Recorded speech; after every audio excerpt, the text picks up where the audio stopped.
नमस्कार दोस्तों, स्वागत है आप सभी का हमारे न्यूज 20 टीवी पर। दोस्तों, मैं आज आपके लिए लाया हूं देश और दुनिया की 20 बड़ी खबरें। तो आपको एक एक करके सभी खबरें विस्तार से बताई जाएगी, तो वीडियो को अंत तक देखें। आपको बता दूं कि दोस्तों, इस तरह का डेली न्यूज अपडेट मैं आपके लिए लाता हूं दोस्तों। तो अगर हमारी वीडियो आपको पसंद आए तो वीडियो को लाइक करें, शेयर करें और सब्सक्राइब करें दोस्तों। और इस तरह का डेली न्यूज अपडेट पाने के लिए बेल आइकन को दबाना ना भूलें। तो चलिए शुरुआत करते हैं आज की पहली खबर के साथ। दोस्तों, आज की पहली खबर चाइना से है दोस्तों। H-20, H-6 और मिसाइल साइलोज जल थल नभ से परमाणु हमले की ताकत क्यों बढ़ा रहा है चीन। आपको बताते चलो कि दोस्तों, अमेरिका और भारत से बढ़ते तनाव के बीच चीन तेजी से अपने परमाणु शस्त्रागारों को बढ़ा रहा है। हाल ही में खबर आई थी कि चीन ने 3 अलग अलग ठिकानों पर 250 से अधिक इंटरकॉन्टिनेंटल मिसाइल साइलोज को बनाया है। इनमें एक महाद्वीप से दूसरे महाद्वीप तक परमाणु हमला करने में सक्षम मिसाइलों को रखा गया है। वहीं दूसरी खबर दोस्तों, मेक इन इंडिया को मिलेगी बड़ी ताकत। सेना खरीदेगी 14,000 करोड़ रुपए की स्वदेशी मिसाइल और हेलीकॉप्टर। आपको बताते चलो कि दोस्तों, मेक इन इंडिया को बढ़ावा देने के लिए भारतीय सेना ने 14,000 करोड़ रुपए की स्वदेशी मिसाइल और हेलीकॉप्टर खरीदने का फैसला लिया है।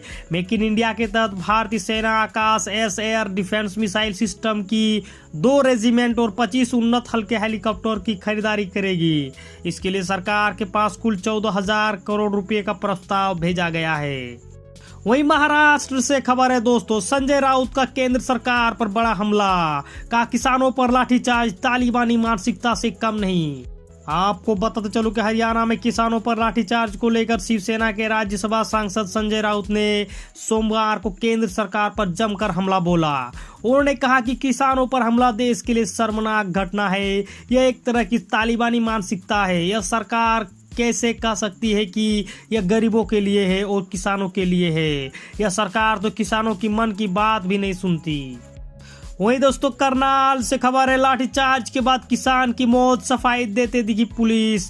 कहा हार्ट अटैक से आया मौत। आपको बताते चलो कि दोस्तों, करनाल में हुई लाठीचार्ज के बाद एक किसान की मौत हो जाने के बाद किसानों में आक्रोश है। अखिल भारतीय किसान मजदूर सभा ने दावा किया था कि पुलिस द्वारा किए गए लाठीचार्ज में किसान की मौत हो गई। किसान का नाम सुशील काजल है। वहीं इस आरोप के बाद पुलिस ने अपना दामन बचाने की कोशिशें शुरू कर दी है। करनाल के एसपी गंगाराम पुनिया ने इन आरोपों को नकारते हुए कहा कि किसान की मौत हार्ट अटैक से हुई है। वहीं दोस्तों, कंधार से खबर है दोस्तों। कंधार में बैठा है तालिबान का आका। सबसे खूंखार आतंकी हिबतुल्लाह अखुंदजादा आज जल्द आएगा सबके सामने। आपको बताते चलो कि तालिबान का सर्वोच्च कमांडर और आतंकियों का सबसे बड़ा आका खूंखार हिबतुल्लाह अखुंदजादा काफी समय से कंधार में ही मौजूद है और जल्द ही वो दुनिया के सामने आ जाएगा। तालिबान के प्रवक्ता जबीउल्लाह मुजाहिद ने इसकी जानकारी एक प्रेस कॉन्फ्रेंस में दी है। आपको बता दें कि अखुंदजादा आज तक कभी भी सार्वजनिक रूप से लोगों के सामने नहीं आया है और उसकी अब तक एकमात्र तस्वीर ही उपलब्ध है। वही दोस्तों, फिरोजाबाद में 46 बच्चों की मौत पर सीएम योगी ने जताया दुख। आपको बताते चलो कि उत्तर प्रदेश के मुख्यमंत्री योगी आदित्यनाथ आज फिरोजाबाद जिले के दौरे पर है। फिरोजाबाद जनपद में वायरल बुखार और डेंगू में 46 बच्चों की मौत का मुख्यमंत्री योगी आदित्यनाथ ने दुख जताया है। सीएम ने अधिकारियों को अस्पताल में भर्ती बीमार बच्चों को चिकित्सा सुविधा उपलब्ध कराने के निर्देश दिए हैं। वही पश्चिम बंगाल से खबर है, बंगाल में अराजकता फैला रही भाजपा। विधायक तन्मय घोष तृणमूल कांग्रेस में लौटे।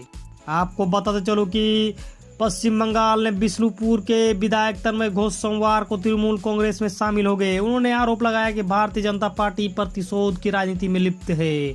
पत्रकारों से बात करते हुए घोष ने दावा किया कि भाजपा पश्चिम बंगाल के लोगों के बीच अराजकता फैलाने का प्रयास कर रही है, जिसके कारण वह टीएमसी में शामिल हो गए। वही लाठीचार्ज से और उग्र हुआ किसान आंदोलन। आपको बताते चलो कि हरियाणा में किसानों पर हुए लाठीचार्ज के बाद किसान आंदोलन के नेताओं ने सितंबर में उत्तर प्रदेश में विशाल महापंचायतों के आयोजन की तैयारी शुरू कर दी गई है। 28 अगस्त को हरियाणा के करनाल में किसानों पर हुए लाठीचार्ज के बाद किसानों में सरकार के प्रति नाराजगी बढ़ रही है। लाठीचार्ज में कई किसान गंभीर रूप से घायल हो गए थे। किसानों का दावा है कि लाठीचार्ज में घायल हुए एक किसान की मृत्यु भी हो गई, लेकिन प्रशासन ने इस दावे से इनकार किया है। वही दोस्तों, आप तिरंगा यात्रा, दिल्ली के डिप्टी सीएम मनीष सिसोदिया और संजय सिंह के खिलाफ आगरा में एफआईआर दर्ज। आपको पता तो चलो कि उत्तर प्रदेश विधानसभा चुनाव को देखते हुए ताज नगरी आगरा में आम आदमी पार्टी ने तिरंगा यात्रा निकाली। इस यात्रा को लेकर आगरा के लोहा मंडी थाने में बिना अनुमति तिरंगा यात्रा निकालने पर आम आदमी पार्टी और दिल्ली के उप मुख्यमंत्री मनीष सिसोदिया, संजय सिंह बने सिंह पहलवान सहित 17 नामजद और 450 अज्ञात लोगों के खिलाफ एफआईआर दर्ज की गई है।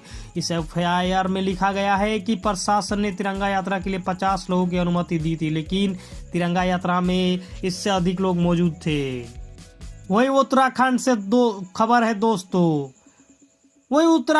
खबर है दोस्तों, धारचूला में अतिवृष्टि से 7 मकान जमी जोज, 5 लोगों के शव बरामद, 2 की तलाश जारी।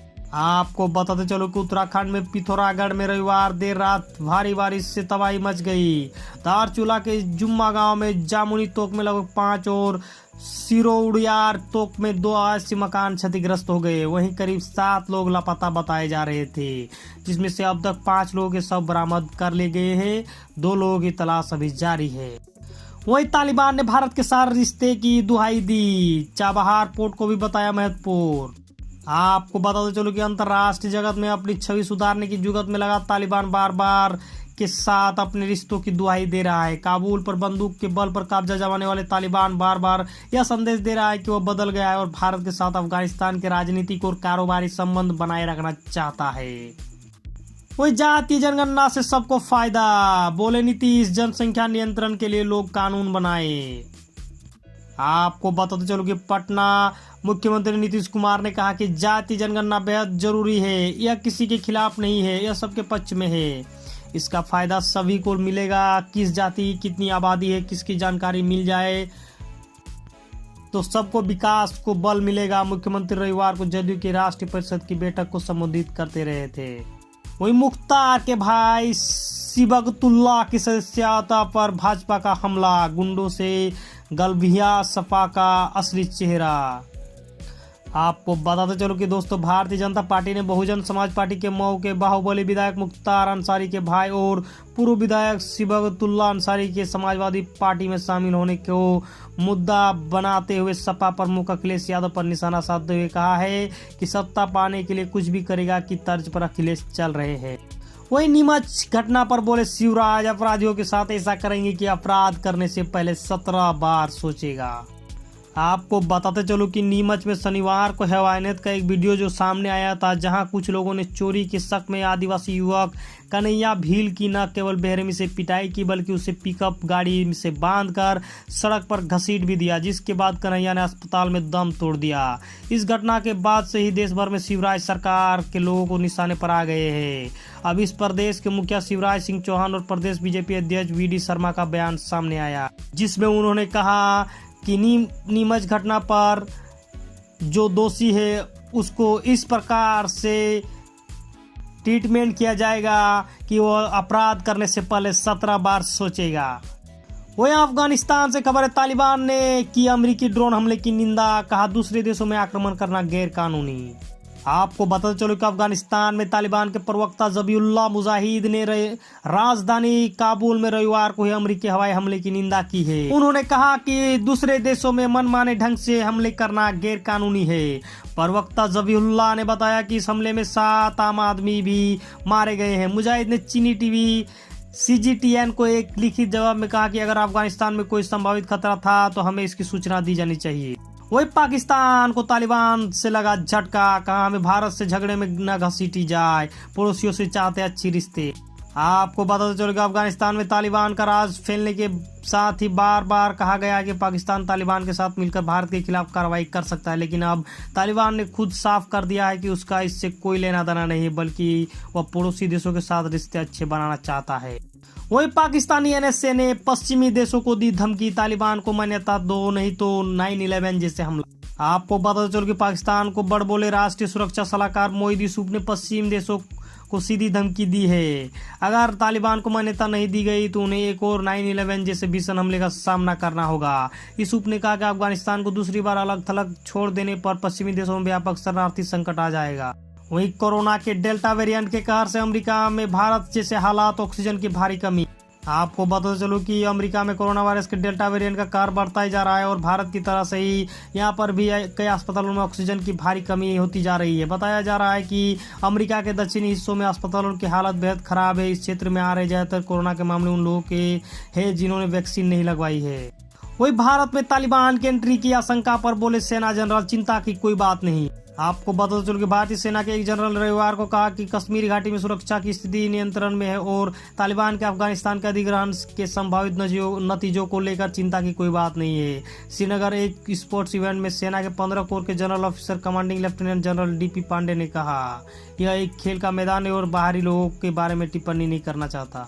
वही दोस्तों, टोक्यो पैरालंपिक से खुशखबरी आया है दोस्तों। गोल्ड मेडल जीतने वाली पहली भारतीय महिला बनी अवनी, वर्ल्ड रिकॉर्ड की बराबरी भी की। आपको पता चलो कि दोस्तों टोक्यो पैरालंपिक में भारत की अवनी लेखरा ने शूटिंग में इतिहास रच दिया है। उन्होंने 10 metre air rifle standing SH1 के फाइनल में 249.6 का स्कोर कर स्वर्ण पदक अपने नाम किया। यह पैरा ओलंपिक खेलों में नया रिकॉर्ड है। दोस्तों आज के लिए बस इतना।